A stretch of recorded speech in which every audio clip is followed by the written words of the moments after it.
Durant toute la saison d'été, le grimpeur est allé de sommet en sommet.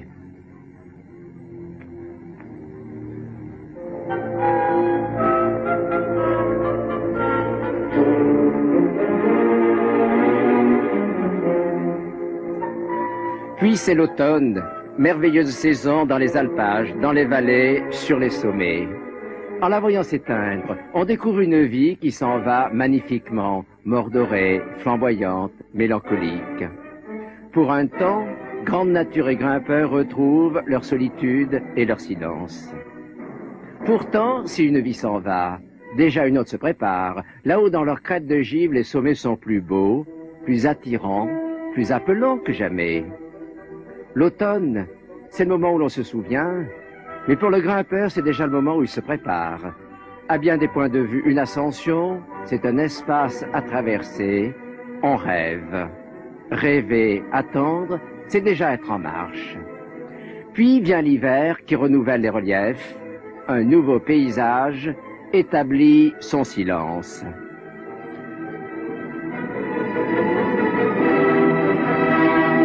Autrefois, obstacle ou fléau, la neige aujourd'hui dépose sa féerie et donne l'émerveillement. La perdue des neiges, le lagopède et le lièvre variable, reliques de l'époque glaciaire, gris-beige en été, sont devenus blancs comme neige, à l'unisson du paysage. Et pour les hommes, ce sont les plaisirs de la neige et du ski.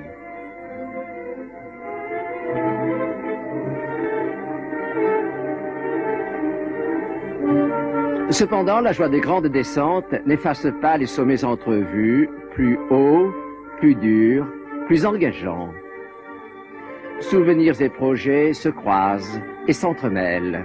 Découvrir et d'abord gagner de nouveaux horizons. Être avec un solide compagnon le long d'une belle paroi. Sentir sous ses doigts le grain d'un beau granit. Conduire son corps là où un jour ses yeux ont regardé. Grimper jusqu'à toucher le ciel. Rêve tenace et exaltant dans le cœur du grimpeur.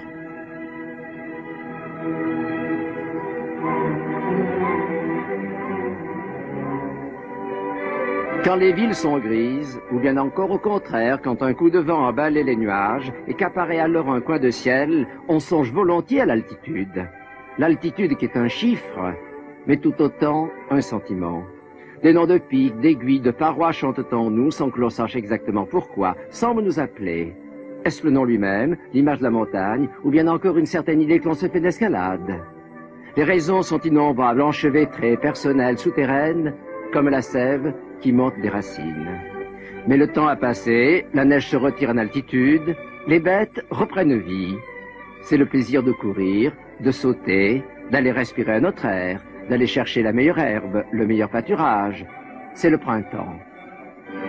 La neige s'en allant, le lagopède, qui durant l'hiver était devenu tout à fait blanc, va peu à peu retrouver son plumage gris-beige à l'unisson de la nature. Et dans la forêt, tout se réveille.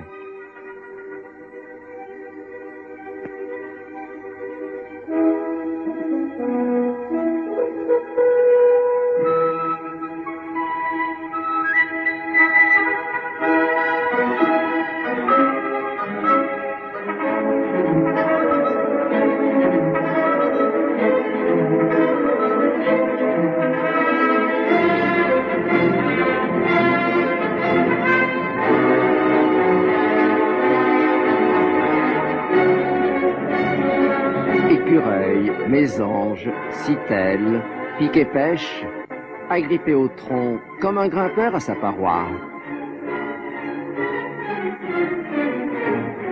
Les muscles engourdis pendant l'hiver retrouvent leur élégante détente.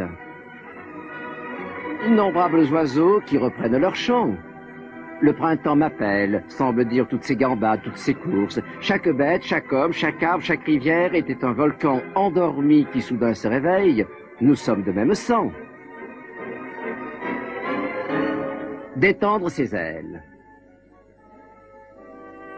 Revenir à l'air, en repartir. S'établir dans son ciel, porté par d'invisibles courants. Quel plaisir pour l'aigle qui trace des trajectoires idéales.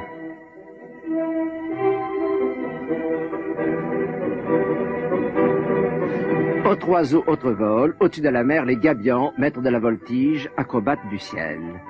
Comme la montagne, la mer est un appel, celui de la tentation des grands espaces. Ici, dans le massif des Calanques, entre Marseille et Cassis, où pour ainsi dire je suis né, il y a la rencontre heureuse, exceptionnelle des deux grandes lignes simples. Comme le long des plus belles aiguilles, il y a la ligne verticale des hautes falaises qui donne la profondeur du ciel, mais aussi devant nous, il y a l'horizon qui suggère l'infini des espaces marins. Découvrir, devenir guide, devenir marin. Sous des habits différents, les hommes sont les mêmes, on est pareillement liés aux étoiles et aux tempêtes. Aujourd'hui, je suis avec Edwin Matthews et nous montons vers la barre des écrins. Tout en bas, le petit torrent issu des écrins coule vers le village d'Elfrade et sa forêt qui protège tant de secrets, tant de projets. Notre gauche, le glacier blanc, premier glacier que j'ai connu et traversé, j'avais 14 ans. Je rêvais de monter aux écrins, point culminant du massif, mais d'abord, montagne magnifique, un peu mystérieuse.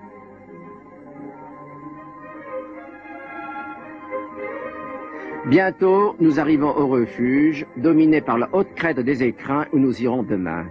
Benjamin Raymond, le gardien, vient gentiment nous accueillir. Dans son refuge, nous allons passer la nuit, mais en fait seulement quelques heures, car le lendemain matin, encore en pleine nuit, 1 heure du matin, nous sommes déjà en marche.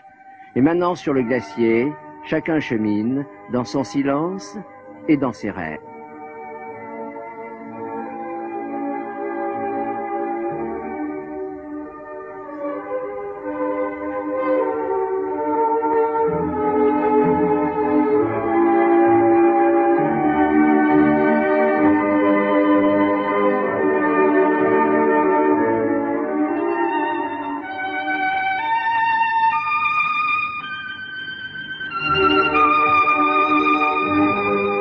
Une ascension, c'est une fête. Il y a le paysage qui est là, mais c'est le grimpeur qui l'installe, l'ordonne en allant vers lui. Départ sous les étoiles, naissance d'un jour, montée vers la lumière, 2 hommes qui, par leur venue en ces lieux déserts de glace et de roc, leur donnent une autre vie, une nouvelle raison d'être là.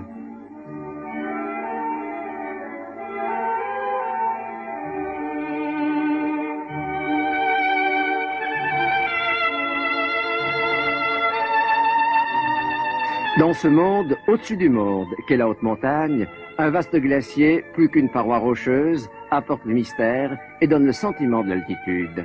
Un glacier, c'est une surface étrange et merveilleuse. Imperceptiblement se forment et s'ouvrent les crevasses, se dessinent les barres de sérac aux lignes pures et graphiques, les tours de glace, doublement impressionnantes. Elles sont majestueuses et grandioses, et en même temps menacées et éphémères. Car le glacier qui les porte est toujours en mouvement, imperceptiblement il s'écoule et entraîne tout avec lui.